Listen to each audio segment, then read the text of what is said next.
Greetings, Gambia. It is yet another warm welcome to the 220 Element Show. I am your host, Mina Blackskin, and I'm here with Ams and another surprise guest.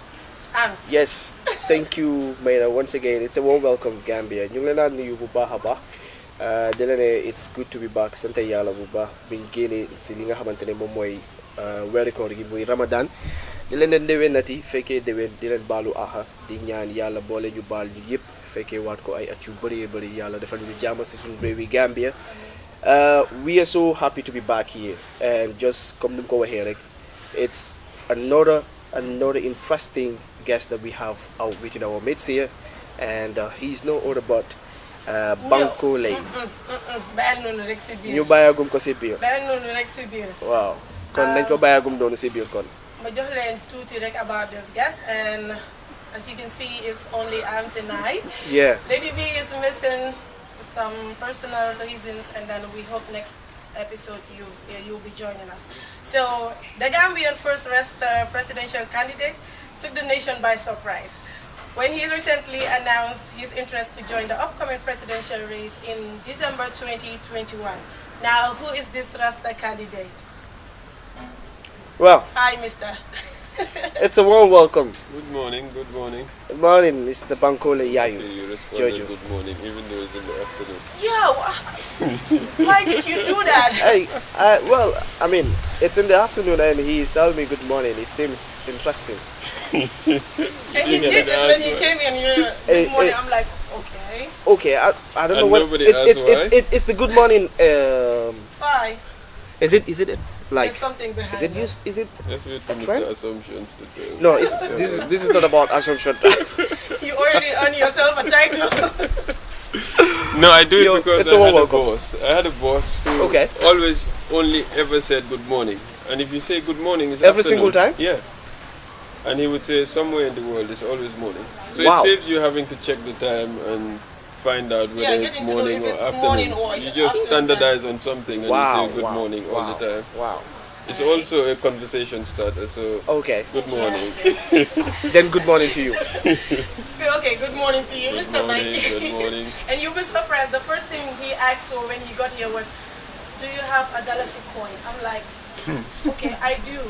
But I didn't know what it was for, so I was like, "What for?" And then he's like, "You'll get to know." So You'll get to know. I am waiting to get to know what the Dalasi was for, and then more about Mr. Baki. But I would really love to know the secret behind the Dalasi request. There's no secret behind. Dalasi is the money we use here, no? We do. Okay, now we start with an introduction of who Banki is. But I thought you had my introduction there. Why don't you just read it No, out? that was just the Rasta presidential candidate. There There is more behind that I title. know there is more behind who Banki is, in fact. Banky is a guy that lives around the corner from these two people, and they had a show and they were discussing me without even finding out who Banky was. Yes, I am Banky. Which part of who Banky is do you want to know? Well, So why don't you ask me questions and then I answer? Since Okay, Ams, what do you have on your list? well, the only thing Gambians know is Banki, is this Rasta guy who wants to be a candidate. Yeah. You understand? Yeah. In December's coming election.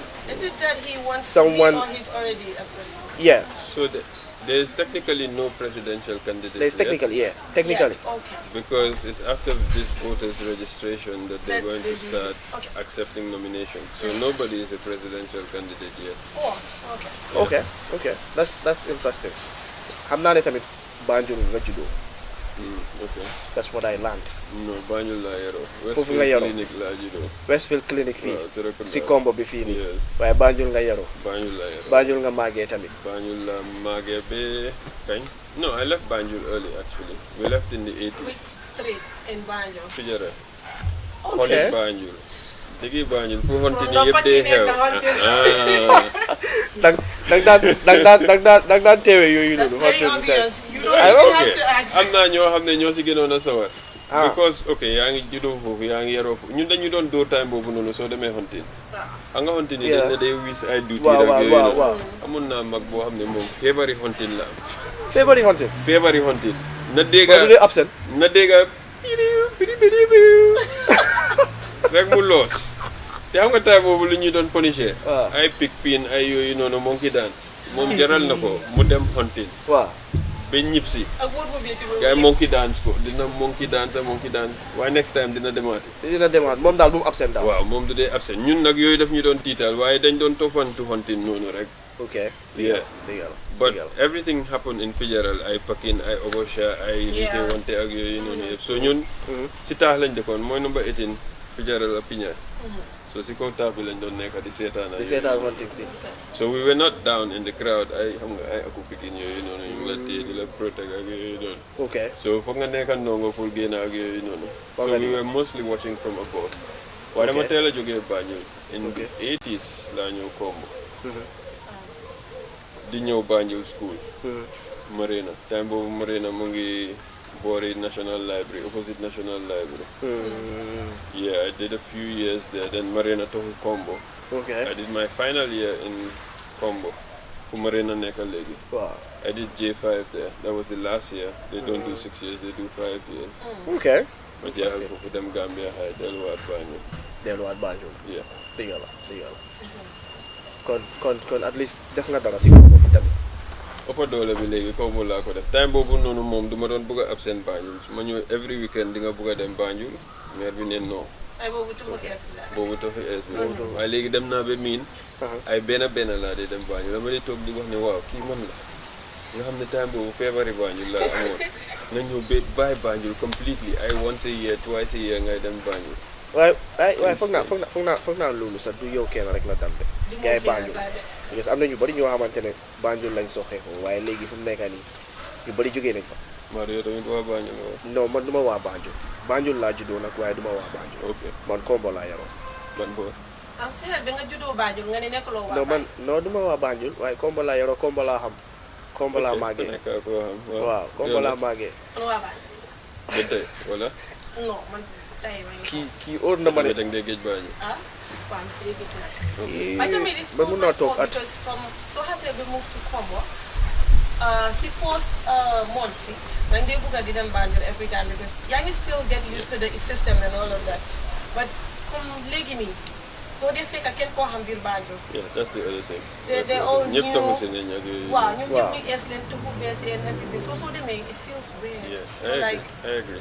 I don't know Gambia I don't know Banjul I agree am naa fa anti bu fa nekk benn tey moom die hard la moom daal foofu la moo des. di ka laajte mooy you know you've been someone that has come to the limelight especially in the political arena. yes based on my appearance. Based on your appearance. understand nga naa ne ñu bëri daanaka lu bëri mu ngi si seen xel yi. banque yi.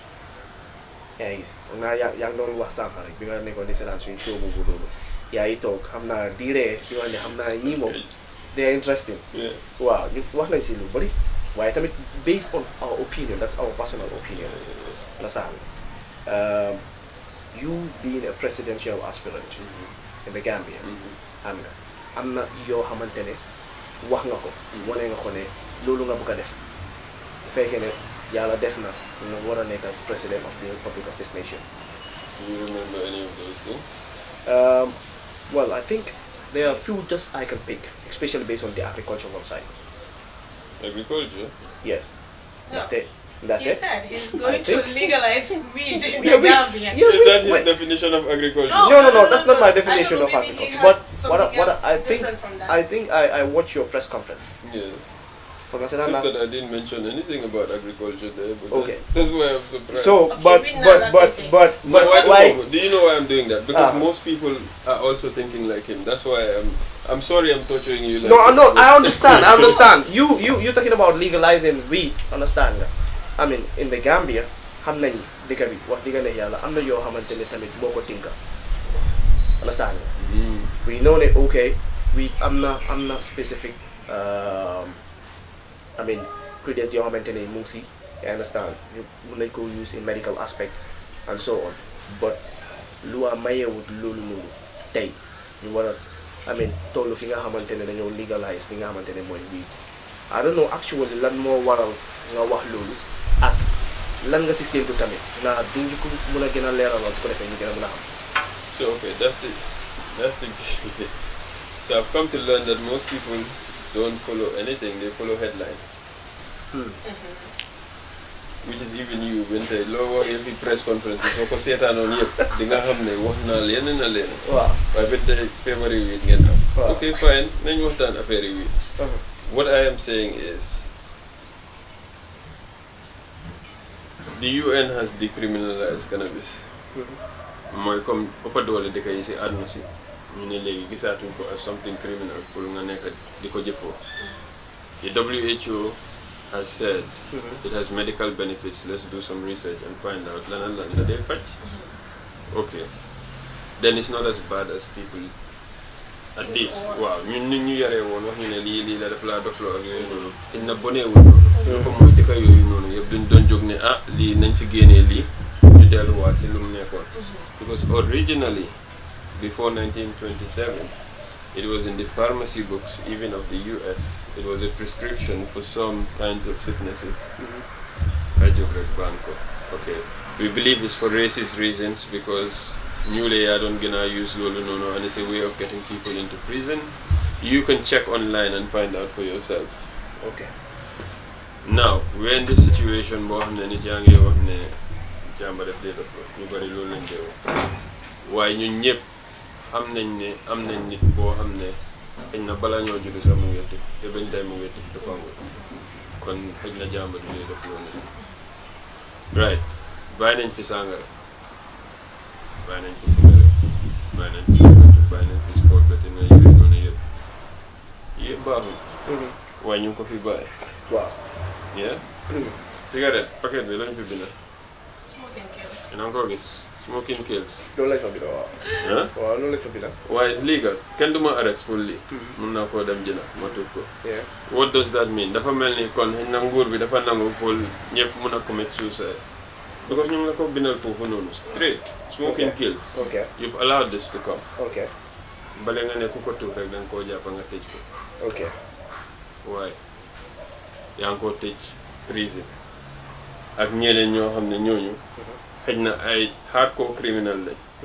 so kooku even su doon xëj na yow peer pressure la or something moo la si dugal ngay mos ñu ne la tap ñu tëj la dañ yaa ngi dem ñale jàngal lañ crime bi naka la nangu naa there's abuse but it's the best way to fix it locking people up. What do you think lan nga xalaat mooy the best way to fix it? I don't know. I'm saying, and this is what I said before, man, personally, I support legalization. It takes a country, it takes a national parliament to pass the laws to change it. But I was given my opinion as to why I supported legalization. But do you also think because it has not been legalized in the Gambia, that has put more pressure for the youth to just abuse it anyhow? Because it has gotten to a point that everybody just don't care if you've been caught by weed or not, with weed or not. So this is what I'm saying. I don't think it being illegal is why it's popular among youths. Although I'm not sure come na kumpa bi su fa nekuton and the illegalness su fa nekuton, then it will not have appeal for some people. There'll be a certain set of people you have to live in that because it's no longer cool. They can legalize. That's what some people are arguing. Yeah. But man luma mo dafa rampant. Okay. Si deka bi legi. Yo xam nga ko. Wow. Yeah. So why are we still locking those people up for doing bad habits? Why? Okay. So ñu nangu yena jiko yu bon yena ni ne duñ ko nangu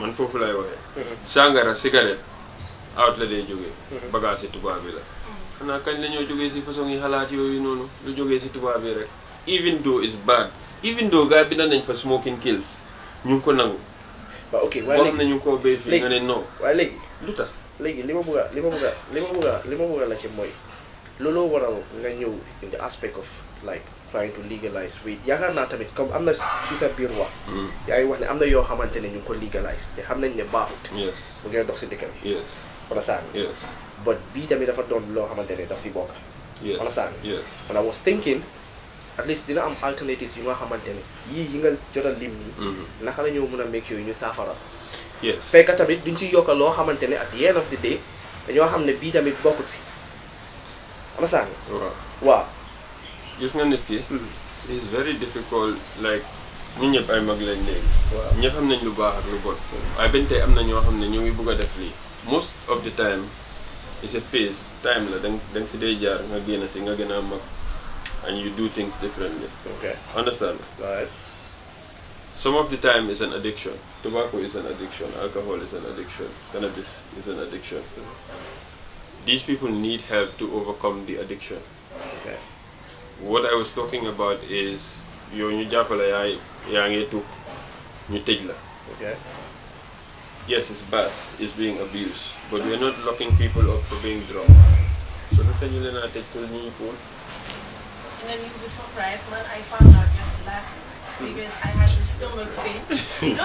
What I found out is like weed is actually a painkiller.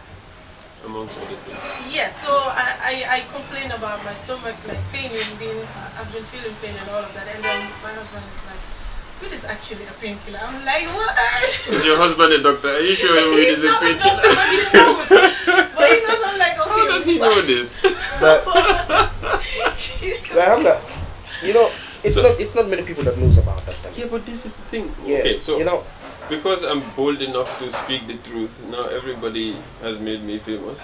Because the man can mark of you. Okay, I keep telling people ne musna dega amat ba di wax lolu.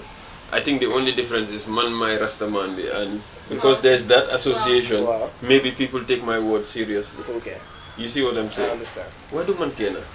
Nyang jay tamit dega na mo ko. wow So I'm not the only one. I'm just the most famous one of the people that are saying. I'm not even advocating for it to be. I'm just saying, okay, boys will be boys, and some girls too now. We go through a phase. The best way, I think, to help those people is to sensitize them and tell them, smoking kills. Yeah. Don't get me wrong, whether it's cigarette, whether it's cannabis, whether you're in a kitchen that has a lot of smoke. But also too much of it kills. No, it's okay. It's a different thing. The reason why smoking kills is to do with combustion and other things. Okay. Little motor so you would suffocate and things like that. Smoking kills. But okay, you can consume cannabis in other ways. okay And like you say, there are some beneficial aspects. I don't know of any beneficial aspects of alcohol or cigarettes. Okay, those are no-go areas. no right? those are no good I mean I don't we don't know either understand Okay, one day guma fuñu musa wax ne comme sangara is a painkiller. no Not at all. Okay. Yeah. Suma dega ko xamne mu ne dafa socc mu tu cigarette mu wér. Yeah. Or tanka bu metti or any other favor. Or at least bi léegi nga dégg ne kii dafa amoon asthma. Asthma be okay. léegi nga dégg leen, which is what the WHO is saying. Let's Okay. do research and find out exactly lan la day faj ak lan la dul okay faj. now that it's important I know that there's some people, there's a scientist in Israel that was doing research on it. It helps people that are epileptic, a certain kind of epilepsy. that's what Epileptic mooy daanu rab ak yooyu. wow ñu ngi joxe exemple affaire benn xale boo xam ne I think he was having seizures multiple times a day, okay and they were giving him one strain of cannabis. This is the other thing. There's so many different strains. Boo xam ne boobu mu ngi doon wàññi epilepsy am from multiple episodes a day to one a week or something like that. So these are why there are medical benefits for cannabis. okay But for me in Gambia, I think the biggest benefit is the economic benefit. Okay? You did mention. okay ñu ngi béy gerte fii ah. Gerte 1 tonne gerte xam nga ñaata la. ñaata la 20,000 last year. Seen groundnut price bu gaa yi doon joxe 20,000 la gaa yi doon jëndee 1 tonne gerte. bu ñu dee tux ñu ne 1 kilo taay $4,000. It means 1 tonne. 1 tonne is 1,000 kilos, right? So 1 tonne is $4 million. wow You may dare say 20,000. That's- Okay. that's the other side of the This is the point of the dalasi and the 200. Sudan, bena kilo gerte dalasi la. Bena kilo taay $200 la. Understand nga léegi? there's a difference Understand nga léegi? Okay, Sudan yow jaay nga 10 poti gerte, $10. 10 poti taay. 1, 2, 3, 4, 5, 6, 7, 8, 9, 10. 2,000, yeah. 2,000 at $10. And then you were a big. There's Taay. abuse. Gambia, that. There's abuse. okay But there's also economic benefits. Okay, when you talk about the abuse, understand? Yes. How best are we? Yeah, gonna control that, understand? you see I'm not speaking it. So how can we control abuse? Nga pare ko pour andi ko into the minds of the people. Pare war ko taxawal tamit. Moko into the minds of the people. No. It's already mungi safu beri ñu No. ni goy ngane ma di ñu yo ma fekk ko fi ngane ma ko pare Am ni. para lay iga ko fekk am nga. When you talk Exactly. Man ma fekk ko fi. when you talk about the abuse, am nañ ne comme basically most of the youths abuse dañ ko dee abuse. Moo waral ñu tere ko tamit. Amaana su fekkee ne andi nga lu mel noonu di nga andi ay alternatives yu nga xamante ne you're gonna put them in place when it comes to that aspect, understand? Su ko defee nit ñi xam actually how they can handle such things. Xam nga ne Gambia, one of our problems is we have laws but we are not enforcing them. For instance, there's a public smoking law. There's a law against smoking in public, but you still find people smoking sometimes. Yeah. So why don't we just enforce the law for all smoking, not just cannabis? Yeah. Cigarette, cannabis, kun jàpp ngay tu ñu fine la suñ la fine benn ñaari yoon dang dee régler. Fine. So Let's legalize it. Smoke it at home. Smoke it in a coffee bar. That's what other people are doing. In Holland they do that. In Canada they do that. Don't disturb other people when you're smoking it. Okay. You see what I'm saying? But don't become a public nuisance and things like that. Okay. But also for cigarettes. Okay. Let's just apply the same rules across the board. Okay. Consider that is enforcement of the law. I think it's important. Right? So everything we need to control it is already here. Okay. I would say I would follow the Dutch model of legal giving people licenses to sell in an establishment like this. For instance, you apply for a license, just like for alcohol. Okay. You need a license to have a bar. And then you get your freedom to sell it. And then you get your freedom to sell it and consume it there. Or transport it to your home and consume it there. But if we catch you in the streets, That's we right. fine you. That's right. Without the license, right? No, no, public I think- smoking, public smoking. Okay, purpose. Yes. Okay, So it okay. has nothing to do with license. If you're out there in the street, that is public. You shouldn't be smoking. If we catch you smoking, we fine you. Then Okay. Okay. interesting.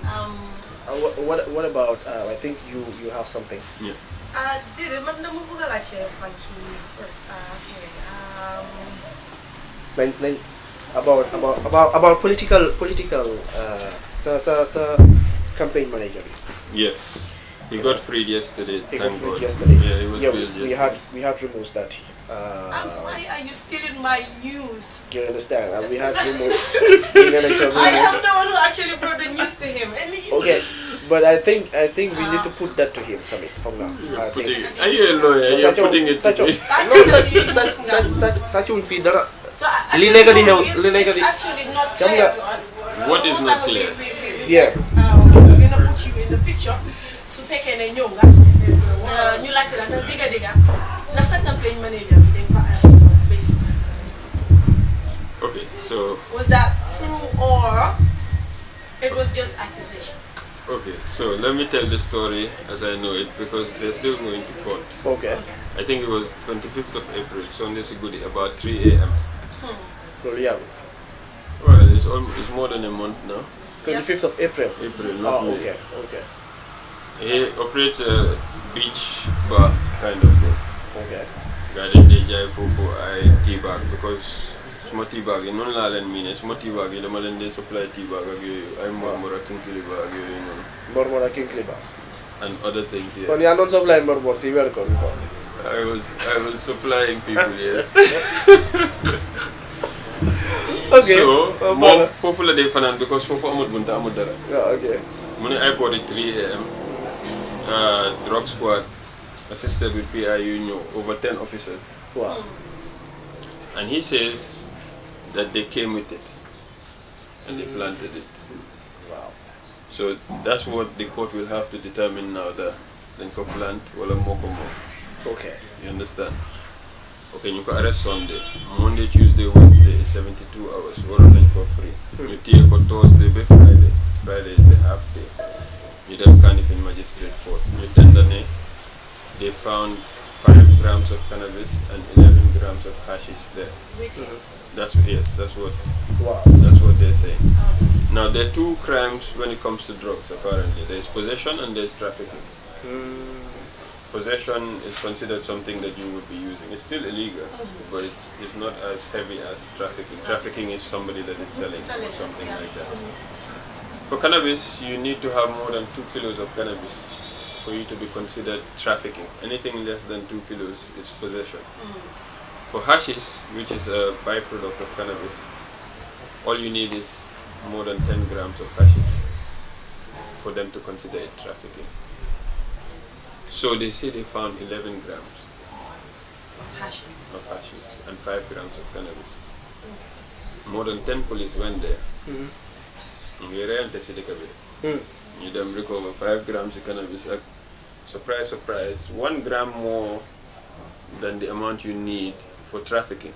Okay. So we couldn't bail him that Friday. Now he has to go to remand. Wow. Because once it's trafficking, you have to go to the High Court for apply for bail. You still can get bail under the law. Bail is you're free to go to court. You don't go to court from prison. Back, yeah. But it has to be at the High Court. So apparently the magistrate's court is lower than the High Court. And so my whole argument is you're not free when say free local. You're already abusing his human rights. Nga push ko be Friday, nga hamne half day. You hit him with trafficking because you claim there's an amount greater than the threshold you need for trafficking, just because you want to teach him a lesson, you want to put him in mile 2. Because the judge says, okay, we'll have to put him in remand until he applies for bail. Now we went to see a lawyer and they charged us 45,000 just for the bail application. So then my eyes started opening. My daughter, little boy, they settled a drug squad. Because how many cases do they prosecute all the time? Dema de digga boy, they want to wow, choy yang in they want to after you do learn 2 grand, you buy you or it becomes a negotiation. In the door 5 grand, and no lila mun nañu téye sa phone foofu noonu ñu ne demal si xaalis bi nga dem ñëw. If you don't believe me, talk to people, you young people, talk to people you know that have had experiences with these people. They will tell you. Because man must not talk suma koñ benn boy ñëw muy call si phone am bi maa ko dégg mu ne bro gaa ngi boor boobu ne bu fa jaar after may waxtaan ak moom mu ne coy dañ la dee mën a sampal bul musa nangu ñu sàcc la ñu dugal seen loxo sa poos suñ la waxee ne dañ la bëgg a sàcc they might. So what the boys do now is they empty their pockets. They never allow the police to put their hands in their pockets. So Wow. I am learning new things. I am grateful for this experience. I am seeing how the justice system works. I'm understanding why, if I was somebody that was smoking, I would give police 2,000 because already the lawyer is costing me 45 just for bail and another 75 to fight the case. So that kind of policy, so everybody fee. Understand? Yeah. So then you're just sitting in my man that really know do that because I'm looking for that fight. I don't know about the lake. You think I'm going to mile to one? They put it on the news. QTV went there and covered the whole situation at mile 2. It was really bad. It was bad where they sleep on the floor. Some of them mosquitoes all over the place. For smoking a joint. We like some of them even if you ask the So police in charge what is their crime. Yeah, I think we really need solution towards it. And so for me, in the past few days I've been going around talking to young people because those are the people I appeal to most. And you body so len like you len dugal ci tuk dañ la day wax ni ñuy tok jéxal school amon lu ñoo def nga dem ci campé bi Talk. Wow, TSA joy. No, like you come initially do it to why can I just living Pass la down. yeah. Wow. So I mean exactly. Okay. So lolu ñoo nekk jiko, but that wasn't their original intention. They were not thinking of smoking. Okay. It's a lack of jobs and other things. Okay. And if you had listened to my press conference, that was one of the things I was pushing for, good jobs. Okay. Which I'm defining as any job that pays more than 10 grand. If we could create jobs here for people, the devil makes work for idle hands.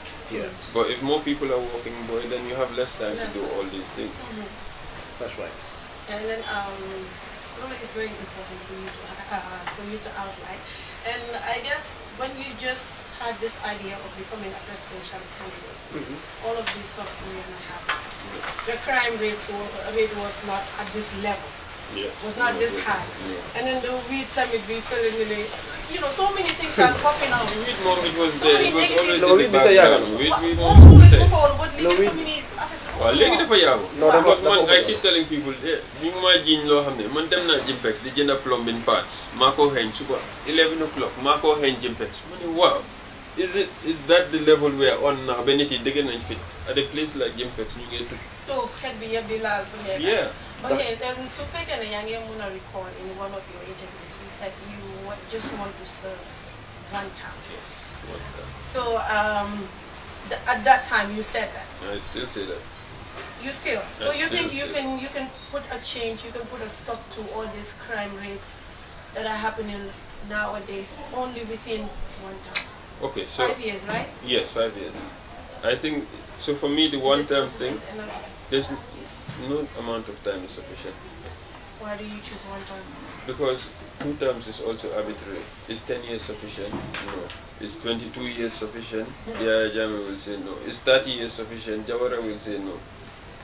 Okay. So time be today must do it. Yeah, the name that, but man. So but the other thing is, Mhm. before that, I see it as a relay. Okay. They see it as a marathon or as a 100 meters. Yako door, yako wara jeexal. Okay. Man mako door dama joxe baati. Kuku joxe kene. Kuku joxe kene. Wow. Because new problems will come, other problems will get solved. You will never finish human problems. So in Most other words, definite. you just have to come with your agenda, work towards your agenda. In 5 years, that is a term that is given to a president in the constitution of the Gambia. And then when you're done, you just give the crown to someone else to continue from where you start. So okay, I have 2 big things in my manifesto that maybe people have glossed over. That one-term presidency is not yet in the constitution or in the new constitution. I am hoping that I'll be able to put it there by the end of my term. I'm hoping that I would have convinced people that look at it as a relay instead of a marathon. So if we're going to change the constitution, let's make it one term. I also have a national development agenda where I want it to be bottoms up. So I am advocating for us to give every voter part of the budget, like a say in how their money is spent. Okay. So for instance, last year the budget was 20 billion. I am saying let's always give 25% of the budget spread across every voter. So if we're assuming that there's 1 million voters, it's like giving everybody $5,000. But it's not money that you will give them physically because you need a job. It's more of I have a say in how $5,000 in Gambia's budget is spent. And it's not towards any kind of thing, it's towards big development projects, telling about school nga buga, lopitan nga buga, ndox nga buga, kurang nga buga. These are all million plus. Why ku nekk am na 5,000. So yéen ñu nekk si gox bi, yéen ay toog ngeen waxtaan yéen ne ñun lii leen bëgg. Because our problems will always be more than our resources. Okay. Understand? So yéen soo leen déggoo ngeen ne ok tali lañ bëgg te tali 1 million la. So 5,000 rek nga am. Man tamit 5,000 rek la am. That's 10,000. We need to convince 200 people to agree on tali. To get 1 million. But if we all put that, if all 200 people put it and say tali leen bëgg, then the government should make them a tali. Mr. Banky, but the Gambians that are watching this will just sit there and tell themselves, okay, this is just the same old story that he is telling us right now. One time like light talk, and then one time we see Jote. Mr. Banky will want to extend the term to 2 terms, Exactly. and then it goes on and on and on. But this is why I Because this said is not the first time that we are hearing stories like this. Anyway, you know, we have seen this not once, not twice. Yes. Understand? There what lim na fi yu bari lo xamantene amana nit war na ko mëna def. Understand? Because I think the Gambian population needs so many things right now. Yes. I mean, talking of one term, dang ko nekk di def. Or are you saying it for the simple fact that I'm not jot nit ñi? The No. attention of the people? I think I have Voila. the attention without the one. No, I don't understand. You do have the attention, but at the end of the day, nini tamit amana nini nga No, it's something I believe in. But like I said, I see it as a relay, not as a marathon. Well, Nga daw nga I just like the somewhere. way that But- like full-based believe and be like, it's a marathon. It's not a I marathon. know. Instead, it's a relay. It's a relay. Yes. I understand very Yes. well. But I mean, talking about that one time. Yes. boobu noonu comme ça nu la ko waxee. Yes. war a toog benn one time. Yes. nga gis affaire si am na yoo xamante ne des na. wala ñëw dellu si waat wala da nga ko bu boobaa da nga ko def bu wax waxeet bi wala. non ok so loolu laay wax ne problème yi duñ mus a jeex. waaw. you see. so I mean su fekkee ne So léegi I'm not tey. here to solve all I know Gambia's you- problems. I'm here to solve what I can do in 5 years. He's just here to I'm here to introduce what show else. a new example, a new Okay. way of doing things, Okay. and hopefully they will follow after I leave. It's like it's gonna be a rebirth of the Gambia. I'm hoping. Okay, Mr. Go Bank, for the best. this is my last question because I think it's almost time. So the question is, why do you want to be an independent candidate Yes. instead of joining DOI, UDP, And all You only other know parties. and other You parties? only know two. And this- ñoom it is ñu ngi compete. Man ma jógee fii No, no, démb rek I'm- ngeen xam ma ba pare xamu leen All ne. of them No, is- xam Ñoom nañ ñett rek nga xam. xam nañ ñu bari we have xam So nañ that's ne the advantage that I have over 18 parties. no I xam don't nañ know ne how xam you nañ do ne that. there are several It might parties be out there controversial. Can I have nañ ne but it's very important xam nañ ne there are several other parties out there Yeah. bari na musuta xew Gambia Yes. understand Yes. li nga xamante ne moom lañ nekk di jànkuwanteel from 1965 independence up to date Yes. I mean every Gambian knows that Yes. yeah understand but being an independent candidate instead of joining any of those political parties why what's the reason behind it Why do Because you understand that, though? okay, because then I can reach anybody in any party. Most parties would have had their clique, which is their party. So ñoom suñu winee ñoom ñooy amee government post yooyu noonu. You see what I'm saying? They would have already had a minister of finance ak yooyu noonu. okay I believe in Gambia okay to the point of if the best man for finance is in APRC, Madam Jellico, we are all Gambians regardless of political affiliation. okay If the best person for defense is in UDP, Madam Jellico, Nyulige. If the best person for economics is in DOI, Madam Jellico, Sounds Nyulige. very convincing. It sounds very convincing, but this is what I believe in. I would xaajale daal That's what I. Party bi mooy lu dee xaaj because ñun ñu bokk ci party bi we are the one, and it's a winner takes all thing. Party bu win daal mooy decide nguur bi yëpp naka la moo demee. I want to have people who have Gambia at heart. I agree ñun ñëpp mën nañoo we don't agree about who we believe in will make our dreams reality. okay Waaye su politique bi rombe kaay la ñu liggéey we move forward. okay We can base it on results and on outcome. waaw Then dinañ mën a tegal ku nekk ne ah ok yow yaay ministre lii ak lii lañ soxla in something that we can measure. Soo ko defutee nga abale sa morom ñëw mu ne mun naa def lii. that's interesting loolu interesting na am nañ jury question Later on. amatuñ Best time this fu mu year. nekk nii so Don't worry, I'm sure that you, You know, will have already exceeded the time already. am nañ a lot of questions that we want to put towards you but for the meantime dañ ko am pour dog fii rek Can I just finish off with you one thing? can go ahead I called the people in agriculture to pour laaj leen ñaata gerte lañ béy last year. waaw You know, they're not really sure, but they're estimating 90,000 tons. 90,000 tons Lañ That béy is si gerte 2020. 2020. during COVID period I guess so, yes. okay Isn't that supposed to be their job? To know exactly. how But many it's good tons to have we're an producing. No, it's facts. waaw léegi tëjal jafe 10%. waaw 10% of 90,000 is 9,000. that's 9,000 Suñ béyoon loolu noonu rek si cannabis, waaw it's $36 billion. okay That's what is at stake. Gambia's budget has never been this big. waaw Understand? You ko bàyyee si boy yu dee phone ak drug squad yu leen dee arrest. These people ñii wéccit rek lañ see am. Loolu mun naa fix seen health system boo leen aawoo. Mun naa fix seen education yoo leen aawoo. Mun naa fix jobs yu nit yi di oote. Ak yooyu noonu yëpp. There is abuse. I'm not denying it. Smoking kills. I'm not denying it. yeah 36 billion is something that we should think about as a nation, that like we can grow this for export to make this money to help the other things that we're talking about in this I guess nation. this is a food for thought. okay Everybody else is depending on Copper, loans and grants. which means now copper bi daal am na It's the solo most tamit. important. That's nice. I think we need to wrap up now. Gambia. Like today's show is Wow. so interesting, and we with this interesting guy individual right here with us, Banky. Okay, I am so glad to have you on the show today. Thank and you it has really been a successful one. So we hope. I think we might consider. No, we will will consider having you another time. No, we will consider having you another time. But what's your last words in the My last words is today is the 29th of May. Registration started today. Okay. Register and vote. That's what we need. You need either an ID card or a birth certificate or passport to register. If you don't have those, you can get an attestation from your alcalo if you go with an elder, a parent or a family member, somebody that knows you that can attest that you are Gambian. Okay. Ndaw yi ñoo xam ne ñu ngi ma support suñu register wutee duñ mën a vote suñ vote utee duñ mën a am changes yu ñoo oote dégga ngeen ma ko benn tey maa ngi ko I still want to legalize cannabis. It will take a parliament to legalize it. Man dama am ene bi ñun ñëpp ñoo ko waxtaan ñu yóbbu ko parliament waaye soo leen buggee loolu noonu this is what we have to do. Register and vote. 44 days rek la. ID card every day mun nga ko am.